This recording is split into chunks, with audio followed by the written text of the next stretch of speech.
Hi everybody, I'm Justin, And I'm Val. and we're doing this show called... I already forgot what it was called. It's called Read It and Gripe. Read It and Gripe, which is a show where we, as two aspiring writers... Well, I mean, she is a writer. I'm a lazy writer, very lazy writer, and we're going to read and nitpick the hell out of shitty young adult fiction, because we find it amusing, and we hope you'll find it amusing too. Yep. And today we are reading the first chapter of Evermore by Alison Noel. Evermore. Now, all I know about this story is that it's about a girl named Everbloom. Everbloom. Everbloom, who falls in love with a boy named Damon August. Augusta? August with an E at the With end. an E at the end, yes. Because, I don't know, maybe he's fancy in French or something. He's exotic. Yeah, and also supernatural? Yeah, she has powers. She has powers, yes. Tragedy powers. Tragedy powers, the best kinds. Screw comedy powers. Alright, so, we're going to give you a link to, like, the text of the first chapter excerpt, so you can read along yourself, and we're just gonna read aloud.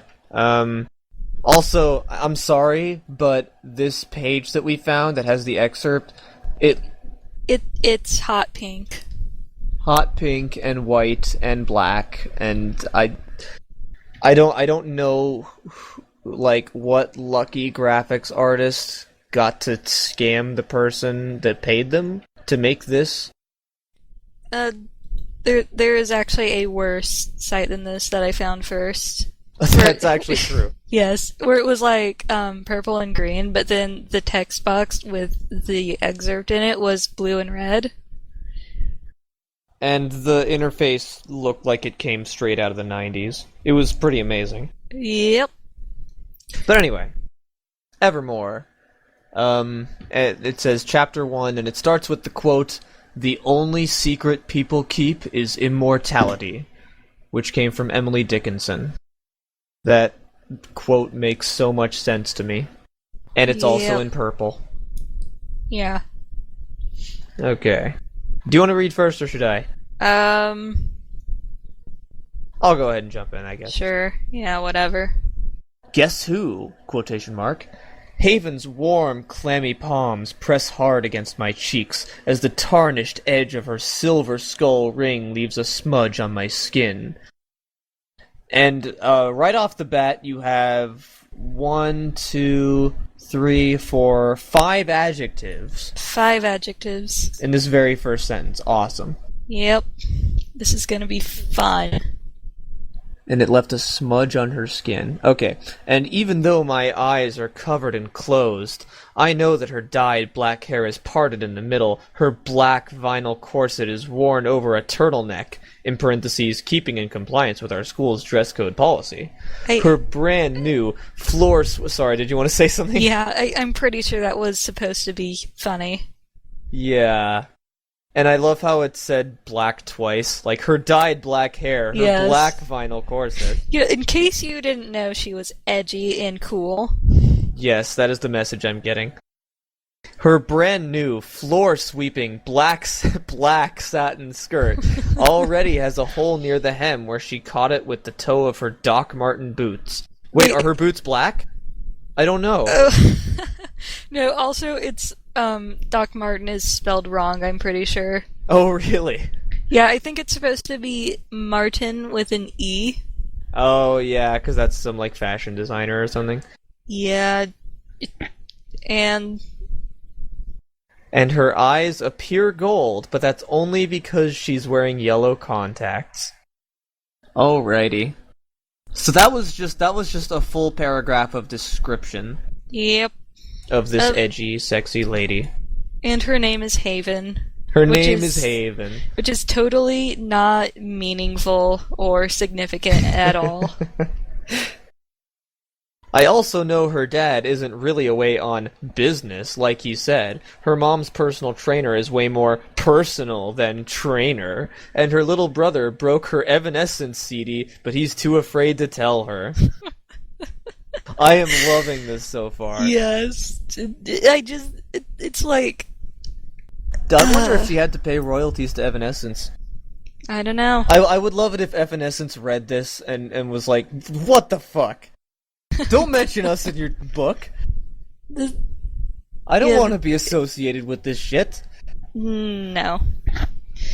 Like, it's just like... I don't know, it's such a wink at the audience, I guess. Yeah. Like, so I guess both of this chick's parents are cheating. Wink, wink, nudge, nudge. And also her little brother's a little shit. Also a lot of quotation marks right there. Yep. Business, personal, trainer. Air quotes. But anyway. But I don't know any of this from spying or peeking or even being told. I know because I'm psychic. Dun dun dun. What a twist. I mean, I guess for people who hadn't read the synopsis, that's the part that reveals that she's a psychic. I guess. Yeah.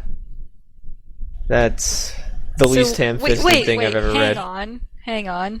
So what this is saying is that, Ever, that's such an awkward name, by the way, that Ever doesn't know her friend's physical appearance because she's seen her friend before, and this is how her friend usually dresses, but because she's psychic. I was just thinking of that, yeah, like she knows that her black hair is parted in the middle, and her black vinyl corset. I know this because I'm psychic, and I guess she's thinking about her own physical appearance right now. Yeah, so I guess her friend Haven is a narcissist. These are shitty names, by the way. Yeah, Haven, Everbloom. That made my day when we read the synopsis and saw Everbloom. Okay. Alrighty. Hurry, guess, the bell's gonna ring, she says, her voice hoarse, raspy, like she smokes a pack a day, even though she only tried it once. Thanks for telling me that. That was very relevant. Yeah, completely. I stall, thinking of the last person she'd ever want to be mistaken for. Is it Hilary Duff? Pop culture reference. Was this written in 2003? I'm actually curious now. Ew, guess again. She presses tighter, having no idea that I don't have to see to know. Is it Mrs. Marilyn Manson? She laughs at... This is just like pop culture references all over. I mean, I guess that, considering the target audience, that makes sense. But it's like if the target audience was stuck in 2003. Because, Hilary Duff has ceased to be relevant to pop culture. It does kind of remind me of Family Guy, where it's like, you're making all these jokes about pop culture, and it's like, yeah, okay, the people reading it today might find it funny, but the people a few years from now, like, it's gonna get outdated faster than anything. Yep. Yeah. But anyway, she laughs and lets go, licking her thumb and aiming for the tarnish tattoo she left on my cheek. The tarnish tattoo she left on my cheek. But I raise my hand and beat her to it. Not because I'm grossed out by the thought of her saliva. I mean, I know she's healthy. But because I don't... Oh, she's healthy, so she's not edgy? Like, there are two ways I could take this. One, Ever is scared that her friend is a lesbian for whatever reason. Or she's, like, I don't know. It's weird and stupid. Yeah, and like, I don't know, like, why is she sharing us so much information about this person? I don't know. Okay, let's keep reading. Because you just wouldn't know that she's psychic without the point of view character constantly telling you about everything she notices. About her being healthy and having black hair, etc. Yep. Okay, I mean, I know she's healthy, but because I don't want her to touch me again. Touch is too revealing, too exhausting, so I try to avoid it at all costs. She grabs the hood of my sweatshirt and flicks it off my head. Wait, she grabs it and then flicks it off? What? Is that how flicking works? Like, I mean, isn't her friend... Wait, what? No, I don't think that's how flicking works. Flicking is like brushing it off with your fingers. You don't grab it and then flick. No, it's just, I'm confused because first it says that Haven's, like, behind her, but now she's not. Wait, yeah, and you can't flick a hood off a sweatshirt from behind. And, okay, so she grabs the hood of my sweatshirt and flicks it off my head, then squints at my earbuds and asks, "What are you listening to?" Squints at her earbuds. Like... What? Can you see a person's earbuds from outside of them? I mean... I call them earphones. Oh! Earbuds. Okay, I misunderstood, yeah. Yeah, I think you're thinking of something else. Thinking it's eardrum? Probably. I'm thinking of eardrums, yeah. I was so confused. I was like, she's squinting at the inside of my ears. Okay, but yeah, no, it's squinting at my earbuds. Yeah, okay. Earbuds. What are you listening to? I reach inside the iPod pocket. iPod. Hey, look, kids, iPods. Do you have an iPod? I have an iPod. Product because placement. I like listening to music. I reach inside the iPod pocket I've stitched into all of my hoodies, concealing those ubiquitous white cords from faculty view. Then I hand it over and watch her eyes bug out when she says, "What the?" Okay, so for those of you following at home, you'll see the in "what the" is italicized. So it's not "what the," it's "what the." Like, okay, what teenager would use the word ubiquitous? That is a good point. Or even phrase this that way. Concealing those ubiquitous white cords. This is like one of our problems with the Hunger Games, is that nobody would actually think that way. Yeah, like unless you were, if it was from the point of view of like an intellectual, like a professor or a writer or someone that thinks in that sort of way, it would make sense. But this is like a teenage girl, and it seems more to me like the author trying to sound smart. Yep. That's the impression I get. Because concealing those ubiquitous white cords from faculty view, like what? No. Yeah. No, you would just say, I've stitched this iPod pocket into my hoodies, so that way I can hide the earphone cord from teachers. Yeah, this is a lot of writers don't understand that when you write from the first person perspective, you need to write in the voice of that character, you know? Yeah. Ugh. Also, that's yet another adjective. There's a lot of adjectives. I was actually considering, like, counting keeping a count of... a tally of how many adjectives, yeah. No, not just that, but more like how many times the word black got used. Yep, and then this is white. Yep. Actually, do you want me to continue at this point? Yeah, sure. Alright. So, I reach inside the iPod pocket I've stitched into all my hoodies, concealing those ubiquitous white cords from faculty view. Then I hand it over and watch her eyes bug out when she says, "What the?" I mean, can it be any louder? And who is that? She dangles the iPod between us so we can both hear Sid Vicious screaming about anarchy in the UK. Holy shit, this is so terrible. This is like so many pop culture references packed into this, like as many as they can do. Dated pop culture references. Yeah, they're dated now. And it doesn't feel like it's in like a That 70s Show kind of way. Where it's like, remember these? Because I don't remember Sid Vicious. Yeah, like... Who the fuck is that? Okay. And the truth is, I don't know if Sid's for or against it. I just know that he's almost loud enough to dull my overly heightened senses. Have you remembered I'm psychic? Yeah. Have you remembered? Do you remember I'm psychic? Here's some more adjectives to let you know I'm psychic.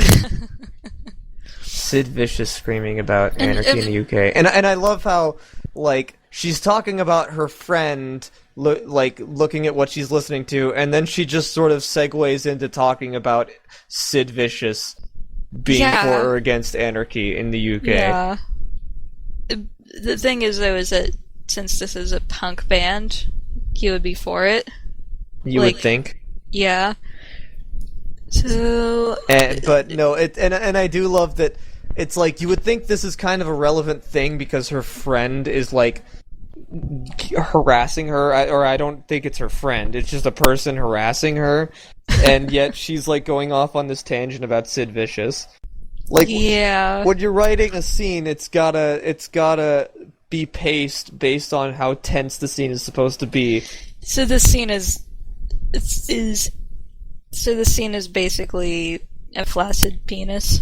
Yes, is exactly how I would describe it. The scene is just like her friend's messing with her, but she has enough time to go off on these tangents about what her friend's wearing and what bands she listens to, and reminding us again and again that she's psychic. I'm psychic. Yes.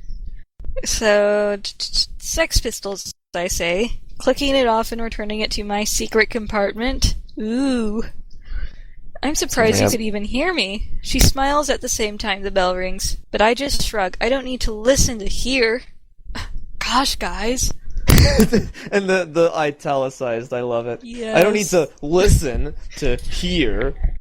Though it's not like I mentioned that. I just tell her I'll see her at lunch and head toward class.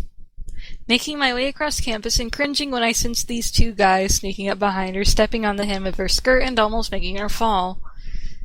So, basically, I'm pretty sure that the author was just too lazy to limit, like, the character's perceptions to what is, immediately near the character, so she's like, oh, the character's psychic, so I don't have to think about what the character actually knows.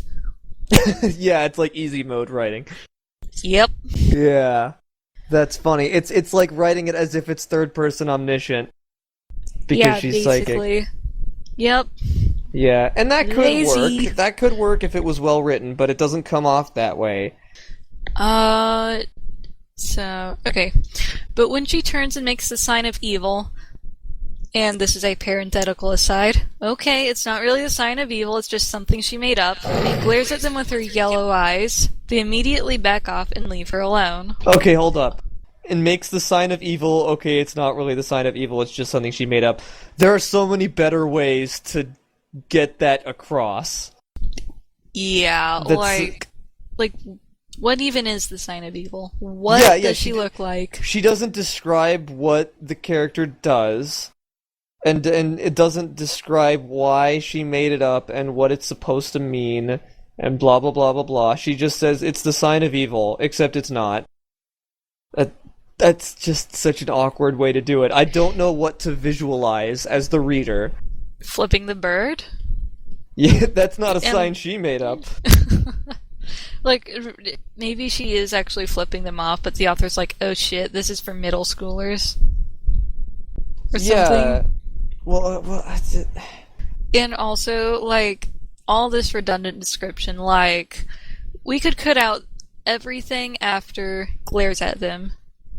Yeah. They leave her alone. I breathe a sigh of relief as I go into the classroom. Yeah, and she doesn't need to make a sign of evil, she just needs to glare at them. Why would she make a sign of evil? What does that mean? I feel like we're gonna be asking this a lot. What does it mean? Yeah. Oh boy. Anyway, and I breathe a sigh of relief as I push into class, knowing it won't be long before the lingering energy of Haven's touch fades. The lingering energy. Lingering energy. Okay, so does Haven have superpowers? And no, it's just lingering. But Ever is just like she's hypersensitive and touch, and she's like telepathic and psychometric, where like she gets information from touch. Oh, and there's That sounds like some hippie shit. The lingering energy Yep. of her touch. That's great. I head toward my seat in the back. I bet nobody saw that one coming. Avoiding the purse Station Miller has purposely placed in my path while ignoring her daily serenade of "Loser." She croons under her breath. Wait, what? Wait, yeah. What is this sentence doing? Okay, hold on. She croons it under her breath, and yet it's in all caps, and it's italicized, and with an exclamation mark. So it looks like she, like, when it said, while ignoring her daily serenade of "Loser," I thought she was shouting it, and that was about to make me laugh. But then she croons it under her breath. So But what still, is this, I feel like that's not what a high schooler would call another high schooler that they dislike. Yeah, that's what you'd say in, like, 3rd grade. Yeah. Not high school. But remember, this is for middle schoolers. Middle schoolers can't handle bad words. That's true. Also, this is... Oh, God. Okay. And also, it's not loser, it's loser. Because it's spelled LOOO-zer. It's very important to clarify that. That sounds like even if it's a middle schooler thing, it seems like a middle schooler would read that and be like, "Are they in elementary school? Yeah. What's going on?" Yeah, it's stupid. Like Okay. I was saying curse words when I was in middle school. I don't know about you Yeah, guys, I was. listeners. Too. But this might even just be like the editors being like, "Yo, this is for middle schoolers. They can't handle that." Yeah, and she's like, "Okay, fine. Just make them say loser." Verisimilitude be damned. Yep. But yeah. Then I slide onto my chair, retrieve my book, notebook, and pen from my bag, insert my earpiece, pull my hood back over my head, drop my backpack on the empty seat beside me, and wait for Mr. Robbins to show. That is one hell of a list. Yeah, thanks for walking us through all of that. We Yes. need to know all of that. And I like how we get a bunch of names, like Station Miller and then Mr. Robbins. But then it's like, do we need to know these people's names to understand what's happening in the story? Yeah. And okay, this is a thing. I feel like a lot of like shitty amateur writers don't understand when they're like they like visualize the scene in their head and then just write out everything that happens. So like if this were a movie, the act of sliding onto the chair, retrieving the book, notebook and pen, inserting the earpiece, pulling the hood over the head, dropping the backpack on the seat, that all would take like 1 or 2 seconds in a movie. It would be a really swift thing. Yeah. Because it's not important to the watcher. But since they're just writing out everything that happens, they don't realize they've suddenly got a paragraph of listing things that are happening, and to the reader that's boring. Yeah. Okay, and now we're gonna get some exposition. Alright, fine. Yep, okay. Miss Robbins is always late, mostly because he likes to take a few nips from a small silver flask. Blair. Alliteration is not your friend. Yeah. Mostly because he likes to take a few sips from his... Nips. Let me just have a few nips of this. Oh, that's good. Alright, continue. From his small silver flask between classes. But that's only because his wife yells at him all the time. His daughter thinks he's a loser and he pretty much hates his life. Why can't he be the main character? I learned all of that on my first day at this school, when my hand accidentally touched his as I gave him my transfer slip. So now, whenever I need to turn something in, I just leave it on the edge of his desk. I'm sure all of this will be vital information. Yes. And you know what? Even if it is vital information, this was the most ham-fisted way to give us that information. Like, Yep. the most ham-fisted way. You don't come up with any way to work it into the narrative. You just flat out tell us. Just completely out of context. Like, the easiest way possible to give this context is like, Mr. Robbins is picking up homework, at the beginning of class, so she, like, avoids his hand, and then you can go into this exposition. Yeah, like when I touched his hand, I learned that blah blah blah. That would still be ham-fisted, but it wouldn't be as bad as just going, "Hey, so by the way, Mr. Robbins, here's his life story." Like, actually, like, I mean, we assume that Mr. Robbins is the teacher, but it never actually tells us that he's the teacher, or what That's he's true. teaching. I mean, I guess we can infer that because it's saying we're waiting for Mr. Robbins to show. But yeah, it hasn't been mentioned yet. Okay, turn it on, leave it on the edge of his desk. I close my eyes and wait, my fingers creeping inside my sweatshirt, switching the song from screaming Sid Vicious to something softer, smoother.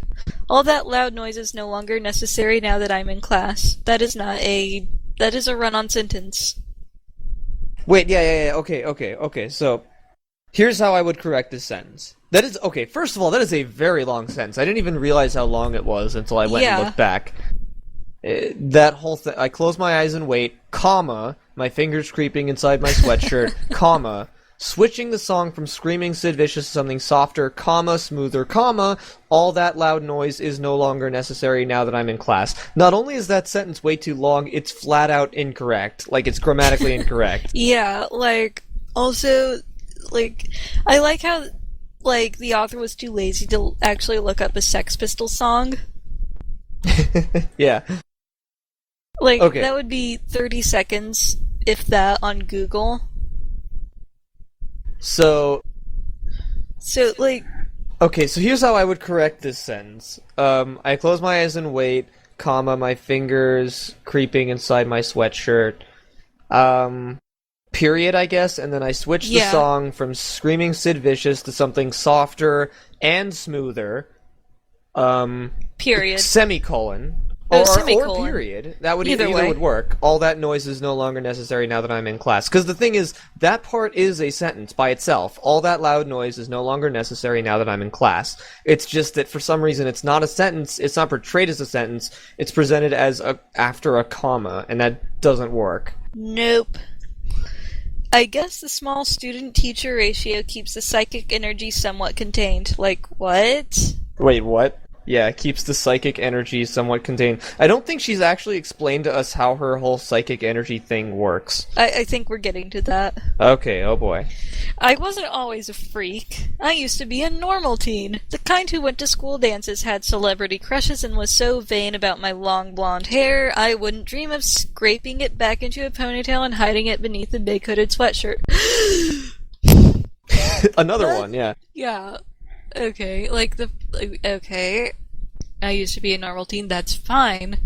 But then there's this giant sentence after that. And no. Yeah. Also, it's not even a complete sentence. I just realized it's so long, and yet it's not a complete sentence. Because it starts as the kind who went to school dances. Blah, blah, blah, blah, blah, blah, blah, blah, blah. That's not a correct sentence. Nope. Like, I mean, the way it's structured, it actually follows through and makes sense. But it's so long that you forget that. I would say I used to be the kind of teen who went to school dances, blah, blah, blah. And just remove half of this. I wouldn't even say split it into other sentences, because do we need to know all this? I guess we need to know that her hair is long and blonde. I guess, maybe. Maybe. Like, do we?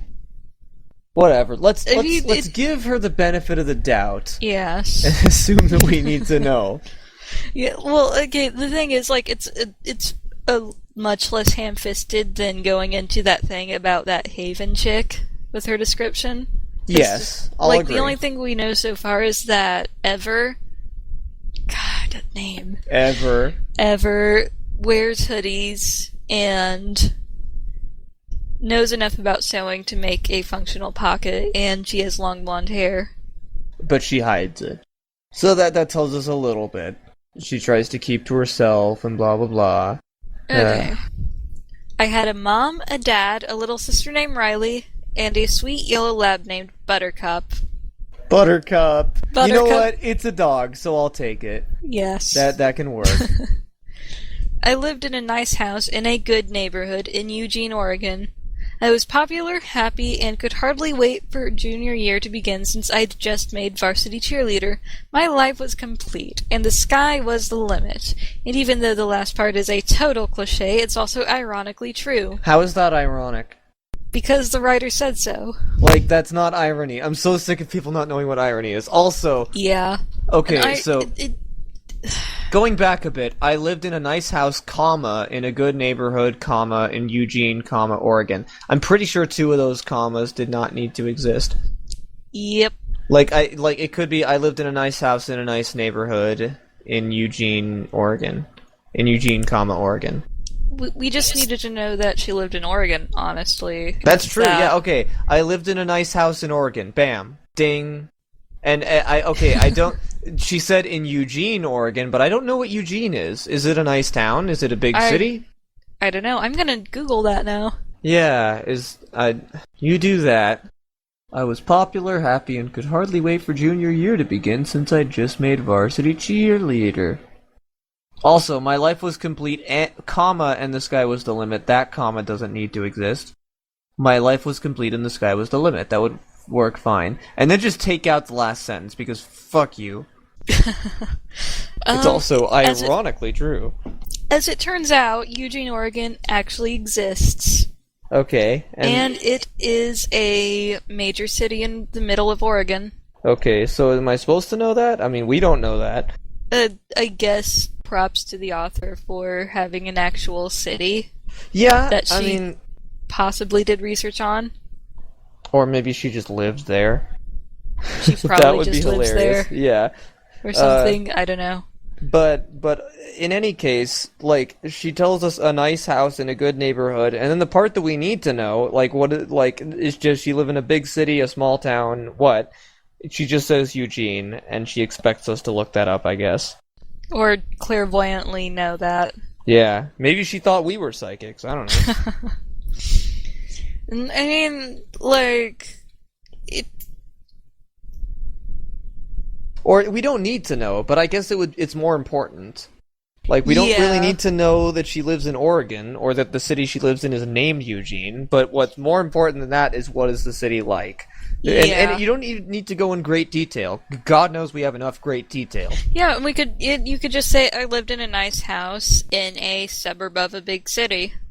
Yeah. Or something like that. That would be peachy. And then, like, I was popular, happy, could hardly wait for junior year. Varsity cheerleader. Varsity cheerleader, yep. And it... Like... I don't know. It kind of feels like the author was not a popular person in high school, so she decided to make the main character a popular kid made into a freak. Yeah, it's kind of reminding me of Twilight in that regard. That would make a lot of sense. Twilight isn't as weird as this, I don't think. Like... Yeah. Like, Bella's just a dumbass. Yeah. And with Bella, it was more like, she was like, oh, all the guys are after me, blah, blah, blah, but life sucks. Whereas this one's like, I was so cool, now I'm a freak. Yep. Yet all of that's just hearsay as far as I'm concerned, because ever since the accident, the only thing I can clearly remember is dying. Wait, what? Okay, hold on. Ever since the accident, the only thing I can clearly remember is dying, but she can remember that she was so vain about her long blonde hair, she wouldn't dream of scraping it back into a ponytail and hiding it behind a hooded sweatshirt. She can only remember dying, but she can remember all that description she just gave us.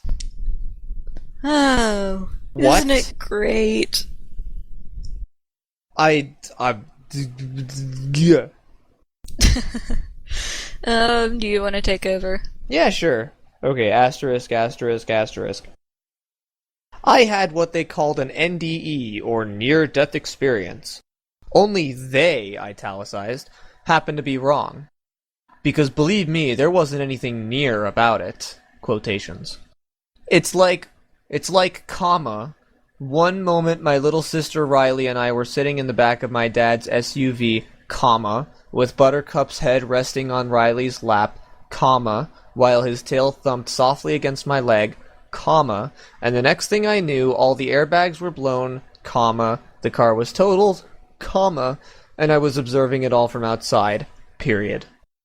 6 commas. Yup, 6 commas. There are 3 sentences in that paragraph. Yeah, okay. Alright, I'm gonna try to revise this. Without just scrapping it all. Good luck. That's the challenge. Okay. One moment, my sister Riley and I were sitting in the back of my dad's SUV. Do we need to know that Buttercup's head was resting on Riley's lap while his tail thumped softly against my leg? Actually we could... Okay, so... We could have a period after the word leg. Yeah, cut out definitely. and start a new sentence. Yeah, and we could also take out some of the commas there. Yeah. Definitely take out "it's like." That's completely needless. So, one moment, my little sister Riley and I were sitting in the back of my dad's SUV with Buttercup's head resting on Riley's lap while his tail thumped softly against my leg. Actually, none of those are necessary. None of the commas are necessary. The sentence will seem long, but it already seemed long. It'll just seem long unless... It was already long anyway. Yeah, but it'll be long and it'll seem less like it's tripping over itself. Yeah. And then, splicing it after against my leg, breaks it up without, interrupting the train of thought. Yeah. The next thing I knew, all the airbags were blown, comma, the car was totaled, comma, and I was observing it all from the outside, period. And then that would only be 2 commas, and that wouldn't be that big of a deal. Yeah. Instead, it's just this enormous train wreck of a sentence. That's not gonna stop anytime soon. Nope. Okay, I gazed at the wreckage. Dash. The shattered glass, the crumbled doors, the front bumper, clutching a pine tree in the lethal embrace, wondering what went wrong as I hoped and prayed everyone had gotten out too. Then I heard a familiar bark, comma, and turned to see them all wandering down a path, comma, with Buttercup wagging her tail and leading the way. I've noticed this a lot also with, we've already griped on it, but freaking unnecessary commas. We saw this so much with the Hunger Games, and with this one too. Yeah. It's like they don't understand when a comma needs to be done, and you can put commas there if you really want to, but if you put too many, then it just makes it seem broken up, and unnecessarily broken up. Yeah, plus you already have 2 dashes. Yeah, you already have 2 dashes in that sentence. Well, in that paragraph. Actually, you could almost cut out at the wreckage, because you're going to tell us what that looks like anyway. Yeah. I gazed at the shattered glass, the crumbled doors, and the front bumper clutching a pine tree in the lethal embrace, wondering what went wrong. And that would be a sentence. And then yeah, you'd put a comma after lethal prayed embrace. Everyone had gotten out too, period. Then I heard a familiar bark. Turned to see them all wandering down a path, blah blah blah blah blah. And, yeah, I will give the author credit where it's due. The front bumper clutching a pine tree in a lethal embrace is actually a pretty good metaphor. Yeah. In a lethal embrace. Yeah, that works. Wondering what went wrong as I hoped and prayed everyone had gotten out, too. Yeah, I don't know what else to say about that. But, let's see, okay. I went after them. At first trying to run and catch up, but then slowing and choosing to linger. Oh, this is the opposite of what we were complaining about earlier. This is making something a separate sentence when it doesn't need to be and should not be, because that's not a complete sentence. Yeah, and also this is way too drawn out. Absolutely, I went after them, comma, at first trying to catch up, comma, but then I decided to linger. But then I lingered. Yeah. Yeah, this is taking a while to get through what should probably be a really swift experience. Dying. I went after them, at first trying to run and catch up, and then slowing and choosing to linger. Wanting to wander through the vast... Oh, this sentence is also incomplete. Wanting to wander through the vast, fragrant field of pulsating trees and flowers that shivered, closing my eyes against the dazzling mist that reflected and glowed and made everything shimmer. Pulsating trees. Pulsating trees. Pulsating? And also, did she just, like, try to rhyme shivered and shimmer? I don't know. They sound really similar, so it almost tripped me up. Yeah. Like it... That's weird. Yeah. I'm sorry, I'm just stuck on pulsating trees. Yes, pulsating trees and flowers that shivered. And like, okay, when you make a sentence, subject, verb, alright? Subject, verb. That is a sentence. Wanting to wander through the vast fragrant field of blah blah blah, that is not a sentence. I'm sorry. Holy shit, that isn't a sentence. Yeah, it is and not. And also, by the way, again, alliteration, wanting to wander, fragrant field. Yeah. Fragrant field of pulsating trees. Pulsating trees. I think that's going to be the quote of the night. Yeah, I think that'll be the episode title. Pulsating trees. Episode 1. Episode 1, Evermore, Chapter 1, Pulsating Trees. Yes. There it is. Alrighty. Okay, we're almost done. Phew. I promised myself I'd only be a moment. That soon I'd go back and find... Wait, what? I promised myself I'd only be a moment. That soon, I'd go back and find them. Oh, I see what they're trying to do. I'd promised myself that words. I can't talk. It's okay. I promised myself I'd only be a moment, that soon, I'd go back and find them. Like, it's a continuation of that thought. Oh, wait, okay. I promised myself that I'd promised myself, okay. Here's the correct way to do this. I promised myself that I'd go back and find them soon. There. Yes, That's thank what you. she's trying to say. And she said it in that incredibly awkward and weird way that, like, I literally could not figure out what she was trying to say I until think Val. it's supposed to heighten the tension, but it kind of is like, wait, what?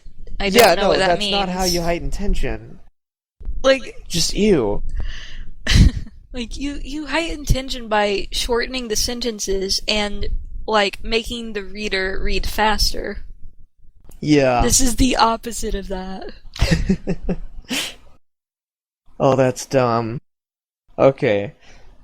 Continuing. But when I did finally look, it was just in time to catch a quick glimpse of them smiling and waving and crossing a bridge, smiling and waving and crossing a bridge, mere seconds before they all vanished. Wait, what? Okay. They're dead. They're dead, alright. I panicked. I looked everywhere, running this way and that, but it all looked the same. Again, incomplete sentence. But it all looked the same. Warm, white, glistening, shimmering, beautiful, stupid, eternal mist. Wow. It's a lot of adjectives. Yeah. Adjectives! And I fell to the ground, my skin pricked with cold, my whole body twitching, crying... Oh, okay, I assume maybe that's just a typo. Twitching, hope so. crying, screaming. For those of you not following at home, it just says twitching, crying, screaming. But that's probably just a typo. Maybe it's just that, like, in this excerpt it was copied wrong. Probably. Crying, screaming, cursing, begging, making promises I knew I could never ever keep. Never ever. And when I heard someone say, ever? Is that... Oh, god damn it! And when I heard someone say, ever? Is that your name? Open your eyes and look at me. I stumbled back to the surface. Back to where everything was pain and misery and stinging wet hurt on my forehead. God damn it. This sentence. First of all, okay. It's another incomplete sentence. Can I go back a couple paragraphs? Sure, and sure, Go yeah. back to the fell to the ground. Sorry, I Adjective sort of barf. kept going.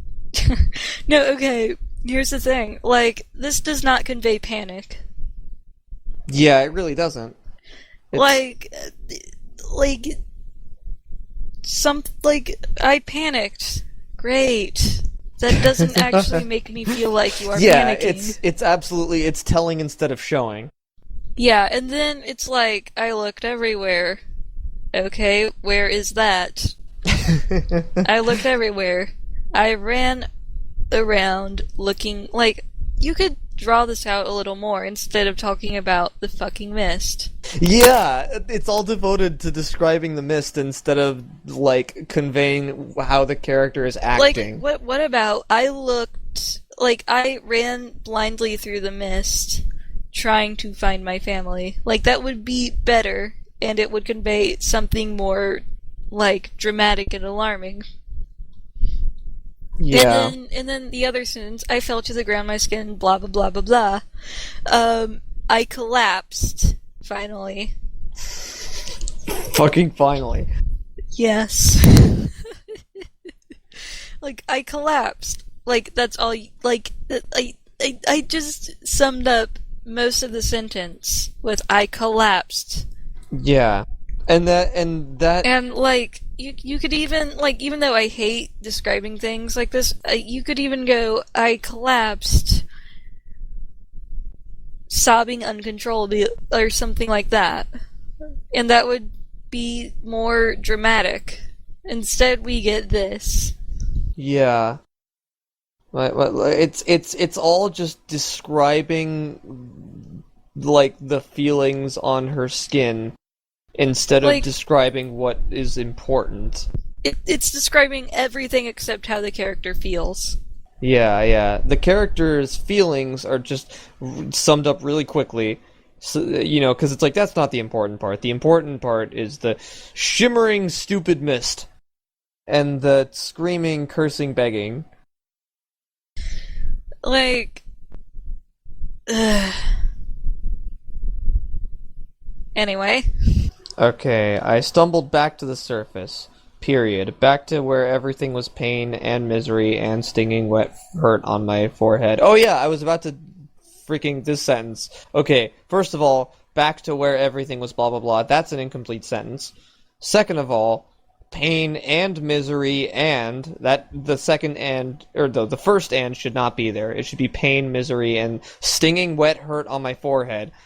That's the third thing. What is that? Stinging wet hurt. I guess she has a cut on her forehead. Stinging wet hurt. If it weren't for pulsating trees, I would go with stinging wet hurt. Like, actually, you could just cut out and stinging wet hurt on my forehead because it's awkward and unnecessary. Back to where everything was pain and misery. Pain and misery. That would convey it, because I really don't follow the stinging wet hurt part. I don't that part doesn't. Like, I think what's like if you were going to use that as a catalyst for ever, like being brought back slightly to consciousness, then describe that first. Like, there was stinging wet pain on my forehead, and then everything snapped into focus, and that's kind of cliched, but it works better than this. Yeah, instead of saying, I came back to the surface, and this was how the feelings were. This was how the feelings. Shut up! And I gazed at the guy leaning over me, looked into his dark eyes, and whispered, I'm Ever, before passing out again. Wow. Oh boy. Are you interested in reading the second chapter, listeners at home? We're not doing it, because no. No. I think I've had enough of this book. Yeah. After this, I'm like, whatever, I don't care what happens to her. Yeah, it's like, I don't know. Why didn't you start out the book with this? I hope she finds better music to listen to. That's the only thing. There's way better punk out there than Sex Pistols. I'm sorry, Sex Pistols fans, but this is... Yeah, like, I mean, a lot of punk music sounds very similar anyway, so you're not missing much. Yeah. Although I am surprised that it wasn't Green Day. If it was Green Day, that would have been just solid gold. Green Day. That would have been the cherry on top of this whole thing. She's like all edgy and I don't give a fuck about anything, and then she's listening to like Basket Case. No, it has to be American Idiot. American Idiot, yeah, that would be the best. Okay. Alright. And I gazed at the guy leaning over me, looked into his dark eyes, and whispered, "I'm Ever," before passing out again. I just felt like I should reread that last sentence in full. Yes. I think that is a great summary of just the tone and the style, the very essence of this first chapter of this book. The essence of Evermore. And that's alliteration. Oh. I hate my life. A+. I actually want to correct this last sentence, because, like, and I gazed at the guy leaning over me, looked into his dark eyes, and whispered. Yeah, it's... Like, that's... No. Yeah. Just say, like a mysterious dude was leaning over me. I whispered, "I'm Ever," and then I passed out again. You know what? I would change it. I think what I would do is I would add one more sentence at the end. Like, start it with a new paragraph and just say, "Also, I'm psychic." Two more sentences. "Also, I'm psychic." Did I mention that I'm psychic? Yes. I think that would have done it. Yes, you are a better writer at YA than this author. Okay. I don't even know what else to say about this story. It just sort of... It's not really a good ending to a chapter, I don't think. No, it's like the cheesiest thing. And it doesn't make me want to know what's going to happen next. I suppose if I was invested in this character... Yeah, actually, it's funny. We don't learn anything about the character until, halfway through the chapter. We just learn about the people around her. Yeah, it's all just, the people that, for all I know, don't matter. Like, her fucking teacher? What? Yeah, I have no interest in her friend, or whoever that person was so far. I assume her friend, because of the way they interacted to some degree. Probably. And then it's we don't need to know these people's names because they probably are not going to show up later on in the book. What was the one girl's name? Haven. No, the other girl. Oh, there was another girl? Yeah, the shit. Girl who called her loser. Right. Loser. Stacia Miller. Stacia. I love that her last name is Miller, like the most normal, boring name. That might be the most normal name in this entire book. Yeah. With Robbins in second. So, would you recommend this book?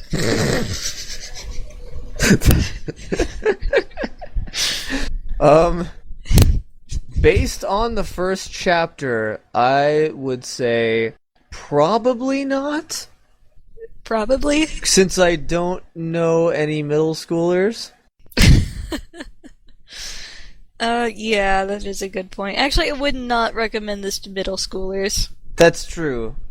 They'd be like, iPods? Oh, is that the thing they had before iPhones? Oh, history lesson. Are we that old?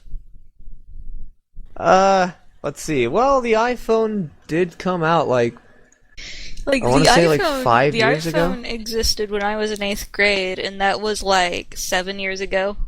Yeah, and like, who honestly just uses just iPods anymore? I know you can use iPod Touch for Yes. texting.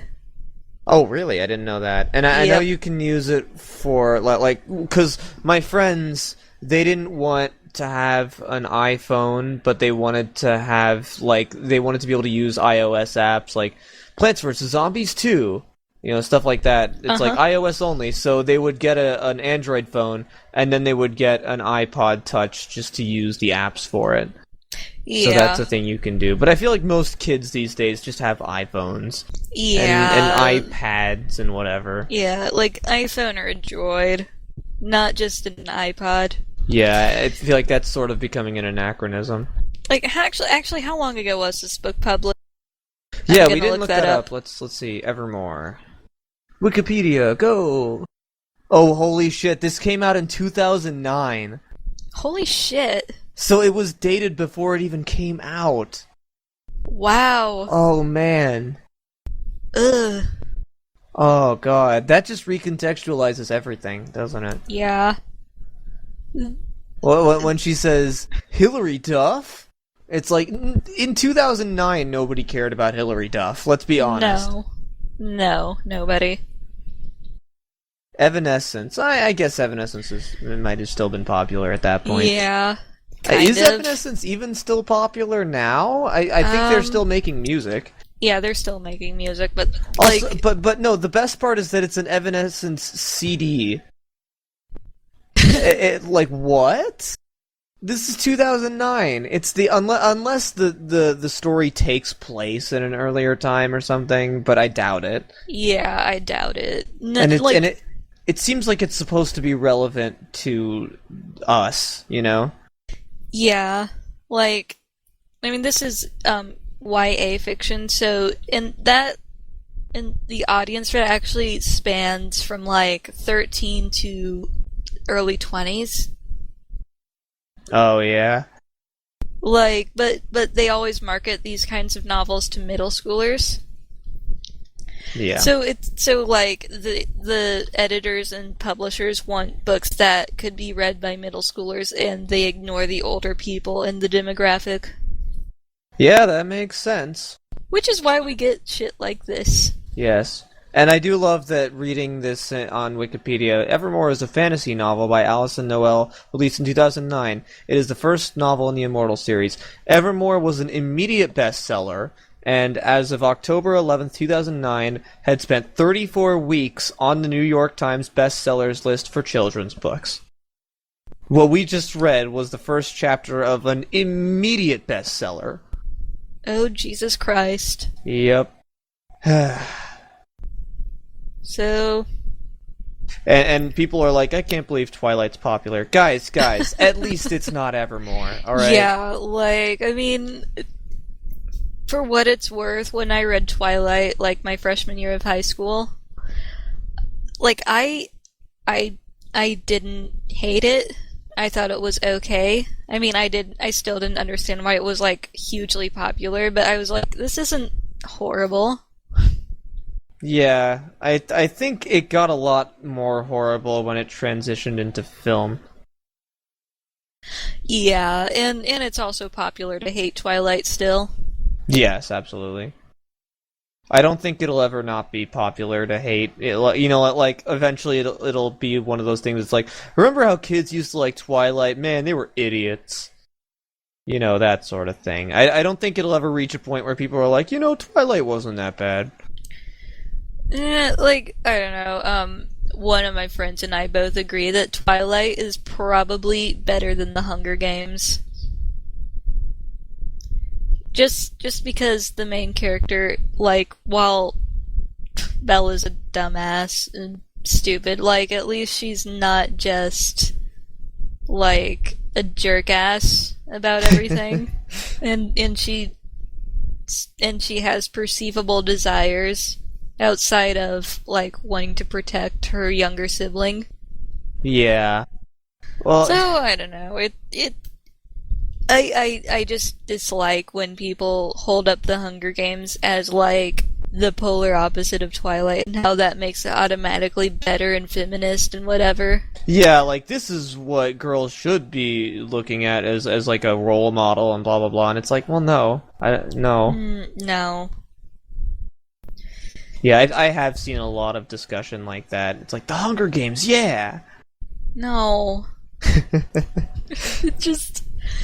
It's like, my stance on Twilight versus Hunger Games is, like, just being the opposite of Twilight is not good. Because, like, and actually the funny thing is, well, like... we have to define what opposite is Yeah. in terms of storytelling in order for that to work. Because is it going to be the opposite in terms of themes, or is it going to be the opposite in terms of, like, the girl is the abusive stalker in this one? Like, I don't really know.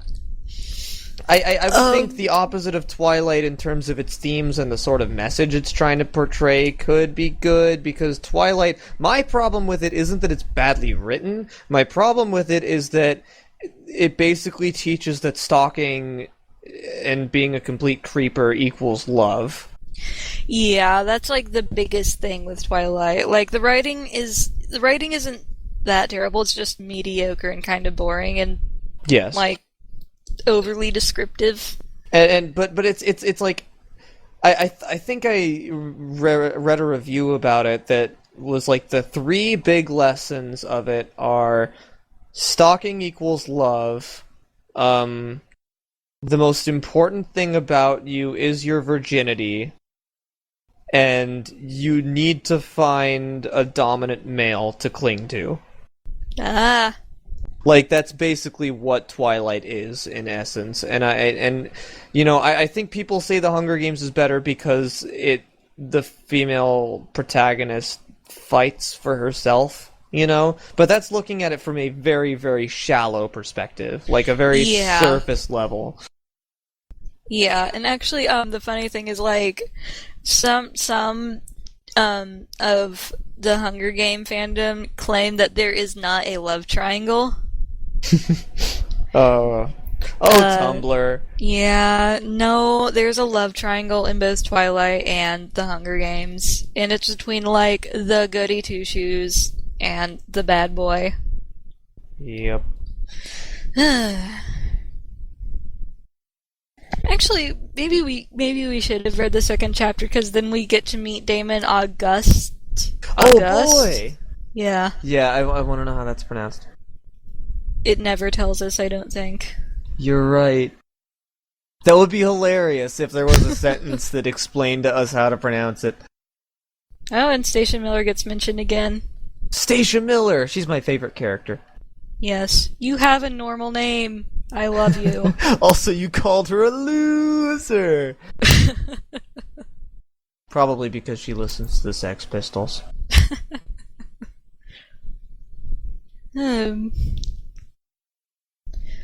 How should we close this out?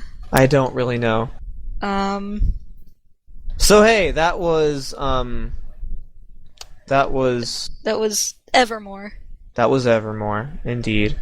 And this was our first episode of Reading Gripe, and there will be more where this came from, because there is a lot of shitty young adult fiction. Yeah.